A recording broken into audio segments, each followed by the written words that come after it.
चतुराश्रम अर्थात मनुष्य के जीवन के चार टप्पे या चार स्थितियां।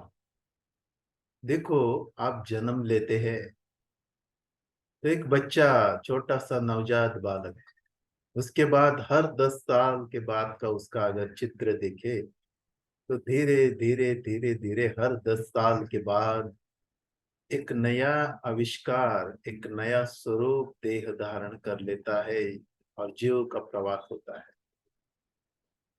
10 साल, 20 साल, 30, 40, 50, 60, 70, 80, 90, 100 साल, हर स्थिति में अलग शरीर, अलग तरह का जीव, और आखिर में वो जीव निकल जाता है। प्राचीन समय में मनुष्य जीवन के चार अवस्थाओं का वर्णन किया था, उसे चतुराश्रम कहा था। चार स्तर। पहला स्तर ब्रह्मचर्य, दूसरा स्तर गृहस्थाश्रम, तीसरा स्तर था वानप्रस्थ और चौथा स्तर था संन्यास आश्रम। तो ये चार आश्रम, चार जीवन की अवस्थाएं है। इसमें पहला था ब्रह्मचर्य, यानी छोटा बालक जब थोड़ा सा बड़ा हो जाता था तो उसका उपनयन करने के बाद गुरु के घर, आश्रम में उसे भेजते थे पढ़ाई के लिए। फिर वो पढ़ाई के लिए जाता था, अपने गुरु के पास रहता था, सारा जीवन उसका वहीं पे ज्ञान धारण, शस्त्र शास्त्र विद्याएं कलाएं सीखने में जाता था। वहां पे वो गुरु के सानिध्य में रह के बहुत ही अच्छी शिक्षा प्राप्त करता था, गुरु की सेवा शुश्रूषा करता था, गुरु की आज्ञा में रहता था। और ये सब ब्रह्मचर्य स्थिति में उसके ऊपर कुछ बंधन भी थे। उस समय पे उसे मद्य, मांस, मदिरा इनका सेवन नहीं करना था। मन में सिर्फ शुभ विचार, पवित्र विचार रखने थे। भिक्षा मांग के खानी थी और इसमें कोई भेदभाव न था। सभी शिष्य एक, सब सारे बराबर, न कोई राजपुत्र न गरीब, सब एक साथ, एक समान गुरु के साथ। और ज्ञान ही सबसे ऊपर, ज्ञान सबको जोड़ता था। गुरु उनके पालक की तरह काम करते थे।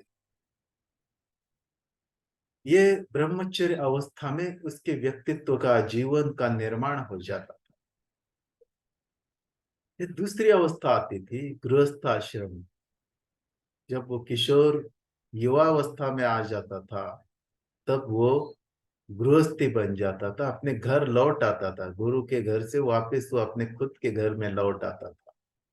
लौट आने के बाद उसका विवाह होता था। अलग अलग तरह की विवाह की पद्धतियां थी, परंतु स्वयंवर जो रामायण में सीता और श्री राम का जो स्वयंवर हुआ, ये विशेष प्रचलित प्रथा थी।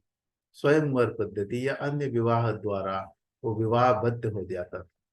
एक पवित्र मंगलमय रिश्ता तब से शुरू हो जाता था।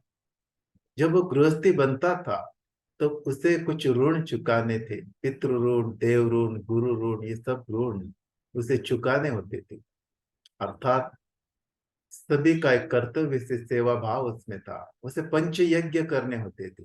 पंच यज्ञों से सभी समाज में एक सुव्यवस्था निर्माण रहे और साथ ही साथ सबका भला हो, सबका मंगल हो, सबका शुभ हो, ये भाव पंच यज्ञों में था। उसके बाद ये गृहस्थाश्रम जो था, इसमें संतति का निर्माण और अतिथियों की सेवा, अपने सारे परिवार की सेवा, चरितार्थ करना, अर्थ धर्म काम मोक्ष, ये चार पुरुषार्थों का वहन करना, धर्म का पालन करना, जो भी पवित्र शुभ कारक है उनका पालन, अर्थ यानी चरितार्थ की सेवा, काम यानी अपना प्रपंच को चलाना, और मोक्ष यानी सभी पवित्र शुभ मंगल कार्य करना। ये चार चीजें पुरुषार्थ कहलाते थे। धर्म अर्थ काम मोक्ष, इनका परिवहन करता था। गृहस्थाश्रम जो था, ये सभी आश्रमों का, अर्थात ब्रह्मचर्य, वानप्रस्थ और संन्यास, ये तीनों आश्रमों का आधार था। तो गृहस्थी को बहुत महत्व था। पति पत्नी के पवित्र रिश्ते, उनका परिवार, इनको बहुत महत्व था। इसके बाद पड़ाव आता था मनुष्य के जीवन में। वो पड़ाव था वानप्रस्थ आश्रम का। जैसे विवाह के बाद संतान निर्माण होती थी, वो बड़ी हो जाती थी। संतानें बड़ी होने के बाद वो विवाह योग्य होती थी, विवाह भी हो जाते थे। और फिर वानप्रस्थ के लिए व्यक्ति को निकलना था, सभी मोह से माया से दूर होके बाहर निकलना है, जीवन की खोज में, परमात्मा की खोज में, अलिप्त वैराग्य भाव लेकर।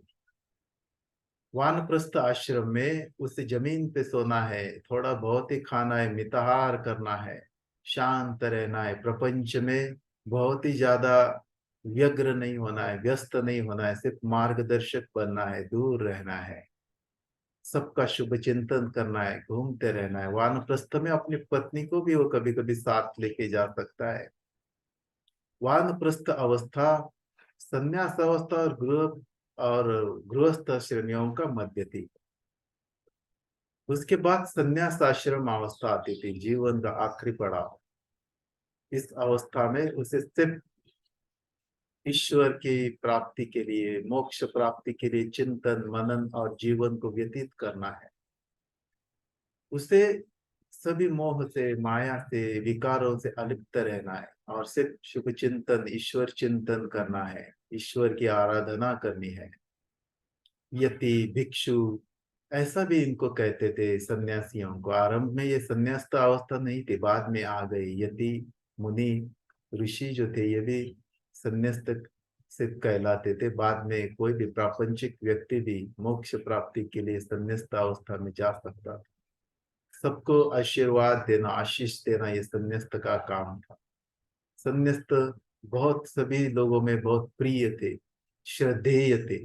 सभी स्वजनों में परिजनों में संन्यास्त अवस्था यानी एक पवित्र अवस्था थी।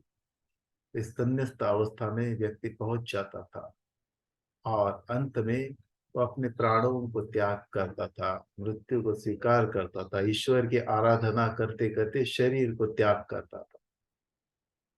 तो इस तरह से ये चार अवस्थाएं चतुराश्रम थी। 30, 60, 90, 120 इस तरह से उनका उम्र था। आजकल हम ऐसा कह सकते हैं, आजकल तो 100 साल के आसपास ही लोग जी रहे हैं। 25, 50, 75 और 100 ऐसे जीवन के चार अवस्थाएं, जीवन के चार उम्र के पड़ाव, ये चतुराश्रम थे।